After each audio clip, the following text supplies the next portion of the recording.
শ্বশুরের নামে হবে পরিচয়, বাবার নাম কেউ জানবে না। বিয়া কইরা কেউ ঘর জামাই থাইকো না। আগে দিবে লুচি পুরি, পরে দিবে চিরা মুড়ি, অবশেষে পান্তা ভাত, তাও তো জুটবে না। বিয়া কইরা কেউ ঝাঁটা বারণ খেয়েও না। যখন বাংলা নতুন নতুন বিয়ে করলাম, আপেলের উপরে আপেল, ডিমের উপরে ডিম, শালা চায়ের উপরে চা। আর এখন শালা আমি কিছু চাইলে ওই যে দাঁড়াও, কত খাবো খাবো করেছে কেন। এই আমার সম্মান।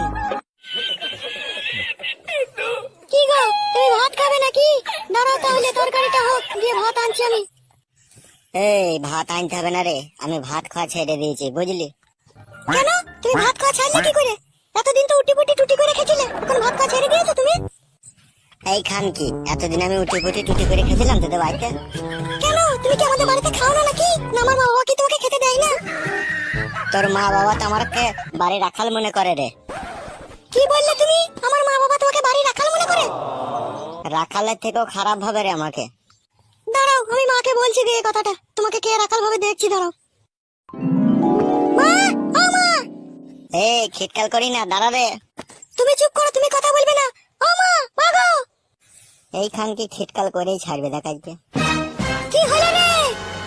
তুমি একবার এখানে এসো তাড়াতাড়ি। আসি আসি, দাঁড়া। মা এসে দাঁড়াও, তোমাকে কে রাখাল ভাবে বাড়ি তাই আমি দেখছি। খানকে কি হারামি রে তুই, আবার তো অল্প কথাতেই ঝামেলা লাগিয়ে দিয়েছিস তো মনে হচ্ছে। চুপ করো তুমি, তোমাকে কে রাখাল ভাবে সেটা দেখবো না আমি। এই মৌসুমী, কি হলো কি তোর? মা, তুমি তোমার জামাইকে বাড়ি রাখাল ভাবো নাকি? না, জামাইকে রাখাল কেন ভাববো? কে বললো তোকে এইসব কথা? তোমার জামাই বলছে, আবার কে বলবে? হ্যাঁ গো জামাই, আমরা তোমাকে বাড়ি রাখাল ভাবি নাকি? তুমি আমার মেয়েকে বলছো? ও মা, এই শ্বশুর বাড়িতে আমি যদি থাকি ঘর জামাই হয়ে, তাহলে আমি রাখালের থেকে কম কি মা? আমি তো রাখালি, আমি তো সেটাই বলেছি তোমার মেয়েকে। তোমার মেয়ে যদি এখন উল্টো পাল্টা বলে, সেটা আমি কি করতে পারি বলো? শোনো বাবা, জামাই জামাই থাকে, জামাই কোনোদিন রাখাল হয় না, বুঝতে পেরেছো? তুমি ঠিক বলেছো মা, জামাই জামাই থাকে, কিন্তু তোমার মেয়ে আমাকে রাখাল করে দিচ্ছে মা। কি করে আমার মেয়ে তোমাকে রাখাল করছে বাবা? রাখাল করছে তো মা তোমার মেয়ে। আমি তোমার মেয়েকে বিয়ে করেছি, আমি আমার বাড়িতে তোমার মেয়েকে নিয়ে আমি সংসার করব, কিন্তু তোমার মেয়ে কি বলছে যে আমি তোমার ওখানে থাকবো না, আমি মায়ের বাড়িতে থাকবো। ঠিক আছে, তাহলে আমাকে রাখালের মতো তোমার মেয়ের পেছু পেছু এসে তোমার বাড়িতে থাকতে হয়েছে, তোমরা যা বলছো তাই আমাকে শুনতে হয়েছে, তাহলে আমি রাখাল নই বলো? হ্যাঁ বাবা জামাই, তা তোমার মা যে আমার মেয়ের সাথে রাত দিন ঝগড়া করছে গো, সেই জন্যই তো মেয়েকে বললাম যে জামাই বাবাজিকে নিয়ে তো এখানে চলে এখানে থাকবি। তা আমার মা যে তোমার মেয়ের সাথে ঝগড়া করছে, তো তোমার মেয়েকে শুধাও কিসের জন্য ঝগড়া করছে। ও তো বলি যে বাবা, তোমাদের বাড়িতে যা সব কাজ, হাঁড়ি ধোয়া, বাসন ধোয়া, গরু সানি কাটা, ঠিক আছে, বিভিন্ন রকমের কাজ করতে করতে আমার বিটির মাজা যন্ত্রণা হয়ে গেছে, সেই জন্যই তো আমার বিটি ওখানে থাকতে চাইছে না। বাহ মা, বাহ বাহ বাহ, তোমাদের দুই মা বেটির কোনো জবাব নেই। নিজের মেয়েটা শ্বশুর বাড়িতে থাকবে, তাইলে কাজ করতে গিয়ে কষ্ট হয়েছে, ঠিক আছে, আর আমি পরের ছেলে তোমার বাড়িতে এসে রাখাল থাকছি, রাখালের দুর্নাম দিচ্ছি, সেটা আমার খারাপ লাগছে না মা? শোনো বাবা, আমার মেয়েকে তোমাদের বাড়িতে ঝি খাইতে পাঠাইনি, ঠিক আছে, তাই তোমার বোনের, তোমার ভাবির, তোমার 14 গোষ্ঠীর কাজ করবে তোমাদের বাড়িতে, আর তোমরা সবাই পায়ের উপরে পা দিয়ে বসে বসে খাবে, সেটা আমার বিটি কখনোই করবে না ওখানে যেয়ে, ঠিক আছে? তাহলে মা, তোমার মেয়ে তোমার বাড়িতেই থাক, আমি দুবাই চলে যাচ্ছি। এই দুবাই থেকে আমি টাকা পয়সা ইনকাম করে নিয়ে এসে বাড়ি ঘর করে তবে তোমার মেয়েকে এখান থেকে আমি নিয়ে যাবো। তোমার মেয়ে থাকলো কোন বাড়িতে। হ্যাঁ, আমি চললাম। আর তোকেও একটা কথা বলছি, ভালো করে মন দিয়ে শোন। সারা জীবনে মা বাপের কথা শুনে চলবি তো, একদিন দেখবি তোকে এই ভাতারটাকে হারাইতে হবে লাস্টে বেলায়, তোকে বলে রাখলাম আমি। কি আমার ইনকামের পুরুষ রে, তাই ভাতারটাকে হারাইতে হবে? মনে হচ্ছে লাখ লাখ টাকা ইনকাম করে আমার ঘরে গুজে দিয়েছে, টাকাটাকে নিয়ে নে। ভাষা ভালো হইলো না রে। হ্যাঁ গো জামাই, তোমার মা বাপদের মুখের ভাষা খুব ভালো তো? না মা, আমার মা বাপদের মুখের ভাষা খুবই খারাপ, বুঝতে পেরেছো? তোমাদের বাড়ির উঠুন এসে তারা তালায় বিছিয়ে বসে, তোমাদেরকে এসে গাল দেয়। সেই কথা বলিনি যে তালায় বিছিয়ে এসে বসে, আমার বিটিকেও তোমার ভাবি, তোমার বোন, ওরা অনেক কথা বলে, বুঝতে পেরেছো? আরে তোকে অনেক খিস্তি খামারি করে, অনেক গাল দেয় আমাদের বাড়ির লোককে, তোর মাকে বলেছিস তুই? তা বলবো না, তা আমার সাথে যে যে ব্যবহার করবে সেটাই আমি মাকে এসে বলবো। তোর মতো আজল চুদিকে নিয়ে আবার কেউ সংসার করে লো? সব কথা মা বাপকে বলছিস, তুই লাটে পেটা দিয়ে ঝামেলা লাগিয়ে দিচ্ছিস, তুই বাড়ি ছেড়ে পালিয়ে যাচ্ছিস আর আমাকে ঘর জামাই থাকা করাচ্ছিস। তোরা কি খান কিলো? তোরা সব পারবি। ওগো শোনো, আমার মেয়ের দোষ দিও না, সব সময় দোষ তোমারও আছে। ও কথা বলছো কেন শাশুড়ি মা? আমার দোষ আছে বলছো কেন? আমি কি তোমাদের পাকা ধানে মই দিলাম নাকি? পাকা ধানে তো মই দিয়েছই বাপ, পাকা ধানে মই দাওনি। আমার একটাই কত আদরের মেয়ে, কত আশা নিয়েছিলাম মেয়েটা ধুমধাম করে কত ভালো করে বিয়ে শাদী দেবো, আর সেই মেয়েটাকে তুমি আমার প্রেমের জালে ফাঁসিয়ে কখন কি বন্দি করে লাভ ম্যানেজ করে বিয়ে করে আজকে আমার মেয়েটাকে বাড়ির ঝিল বানিয়ে দিচ্ছ।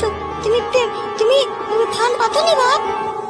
মা গো, তোমার মেয়েকে আমি ভালোবেসে বিয়ে করেছিলাম, এটাই কি আমার অপরাধ মা? এটাই যদি আমার অপরাধ হয়ে থাকে তাহলে আমাকে গলায় দড়ি দিয়ে টাঙিয়ে দাও এক্ষুনি এই বাড়িতেই। আমি আর এই পুরা মুখ কাউকে দেখাবো না মা। শোনো জামাই, তোমাকে মরতে হবে না, তুমি বেঁচে থাকো। তুমি যে কাজ করেছো খুব ভালো কাজ করেছো, আমার মেয়ের জীবনটাকে পুরো একদম নষ্ট করে দিয়েছো তুমি। হাগো শোনা, তোমার জীবনটা আমি নষ্ট করে দিয়েছি? তোমার মা বলছে এইভাবে করে আমাকে। এই তুমি শোনো, ঠিক আছে? তুমি এখন বাড়ি থেকে বেরিয়ে যাও, যেদিনকে টাকা পয়সা ইনকাম করতে পারবে সেদিনকে এই বাড়ি তুমি ফিরে আসবে, ঠিক আছে? তার আগে তুমি এই বাড়ি এসো না, যাও এখান থেকে বেরো। ও আগে বলবি তো লো যে তোদের পয়সাওয়ালা ভাতা চাই, তাহলে আমাকে ভালোবেসেছিলি কেন লো? যদি পয়সাওয়ালা ভাতারই খোঁজ করছিস এখন তো জানতি আমি মোটর সাইকেলে গ্যারেজে কাজ করি, তাহলে এখন আবার পয়সাওয়ালা ভাতার খুঁজছিস কেন লো?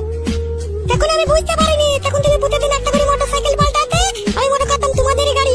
আমি কি জানি যে ওই গাড়িগুলো পরের গাড়ি, গ্যারেজে সারাই দিতে সেগুলো গেলে তুমি বুবা বুবা করে পাক মারো। আর আমি, তুমি খুব হারামি লাও জামাই, তুমি আমার ভালো মেয়েকে ভুলি ভালি অমনে কিভাবে ফাঁসিয়ে তার গলায় মালা পরিয়ে দিয়ে তাকে কোন বন্দি করে দিলে তুমি। তুমি পাকা বৈদু, তোমার বৈদুর জোড়া নাই তোমার। বাবারে, যা মা বেটিতে করছে মারা, বাড়ি থেকে পালানোই ভালো। শোনো, আমার এই ফুলের মতো জীবনটা তোমাকে ভালোবেসে নষ্ট হয়ে গেছে। তোমাকে মনে হচ্ছে মেরে দিই, তাই মনে হচ্ছে এত রাগ ধরছে তোমাকে। তারপর আমাকে মেরে দে মারা, আমি বেঁচে থেকেই বার কি করবো? শোনো, তুমি বাড়ি থেকে বেরিয়ে যাও, ঠিক আছে? যেদিনকে টাকা পয়সা মেলা ইনকাম করতে পারবে সেদিনকে এই বাড়িতে ফিরে আসবে, আর যদি না পারো তাহলে কখনো এসো না। চলো এখান থেকে, ফটো যাও, এখান থেকে যাও, বাড়ি যাও। আমি যে বাড়ি থেকে পালাবো বলছি, তোর পেটে যে 3 মাসের ছেলে আছে, ছেলেটাকে কি করবে? সে কি করবো না করবো সে আমি বুঝবো, তোমাকে তো বুঝতে হবে না। যাও এখান থেকে তুমি। ঠিক আছে, আমি তাই হলো, আমি বাড়ি থেকে চললাম লে। তবে যাওয়ার আগে একটা কথা বলছি শোন, পয়সাকে এই দুনিয়ায় বড় মনে করলি, নিজের ভাতারকে চিনতে পারলি না, ঠিক আছে? এই পাপের ফল তুই একদিন না একদিন নিশ্চয়ই পাবি, দেখবি। তুই পয়সার পেছনে সারা জীবন ছুটে মরবি, কিন্তু জীবনে সুখ পাবি না, এই থেকে বলে রাখলাম আমি। সর, চোখের সামনে থেকে সরে যা। পয়সাই দুনিয়ায় সব রে। আজ পয়সা নাই বলে নিজের শ্বশুর শাশুড়ি আমাকে লাত মেরে বাড়ি থেকে তাড়িয়ে দিচ্ছে। ঠিক আছে, পয়সাই জোগাড় করবো আমি। মা গো, ও তো বাড়ি থেকে চলে গেল, এবার কি হবে আমার? আমি আছি তো মা, তুই এত টেনশন করছিস কেন? তোর আবার চিন্তা কিসের রে? আমার মেলা টাকা পয়সা সোনা দানা সবই আছে, আবার তোর আমি নতুন করে অন্য জায়গায় বিয়ে দিয়ে দিবি। ও 12 চোদা পালাক এ বাড়ি থেকে, 4 টাকা ইনকাম নেই আর 5 টাকার ফুটানি 12 চোদাদের। ঠিকই বলেছো মা, ও পালানোই ভালো বাড়ি থেকে। ওসব বেকার ছেলে, ওসব ছেলে বাড়ি থেকে পালানোই ভালো, ঠিক আছে? তুই মন খারাপ করিস না, তোর আবার আমি ভালো ছেলে দেখে বিয়ে দিয়ে দেবো। ওসব পালাক, ওসব তোমার পোকা ডেরেনের গু, বাড়ি থেকে বেরিয়ে যায় ভালো। চ, আমি রান্নাঘরে পরোটা করবো, 2টা আটা বেলে দিবি। চ, ওসব কথা বাদ দে, চ। হ্যাঁ মা, চলো।